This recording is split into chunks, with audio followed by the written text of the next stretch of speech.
I lived in Sweden for 2 years when I was in second and third grade, I think. And over there, they're obviously a lot more progressive with their dressing. They wear like cardigans and stuff. And obviously back then when I was in second grade, kids would have been calling me like, oh, what a faggot, he's wearing a cardigan. Because they all like Nike stuff, like Under Armour shirts and stuff.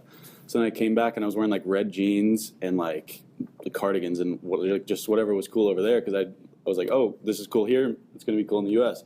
But no, that's not how it works. They're like 10 years ahead. So I came back from Sweden and I was wearing all this stuff and I was just being like called a fag. So I was like, all right, I guess I'll just start wearing Under Armour stuff again. So then freshman year was more of like khakis and like everybody was wearing it. But then through high school, I just started to be more confident and like just started to wear whatever I wanted again, like I did when I was in like fourth grade when I came back from Sweden. I definitely have felt criticized before. Like I wear a skirt one time here and kids, like teachers were even kind of like, what are you doing? But I kind of expected it when I did that. People were making fun of me and it kind of made me feel like, okay, well, like, I guess I'll just go home and change. But like, it's not that big of a deal. I try to ignore it as much as possible. You can't really say that you don't care, but I try to not care as much as possible because I just don't really think it's relevant because I'm not going to really see any of these kids again. And even if I was, it's just their opinion, which is likely to change in like a couple weeks even. So I try not to think about other people's opinions too much. But yeah, I couldn't really say that it doesn't affect me at all. Next year I'm traveling the country.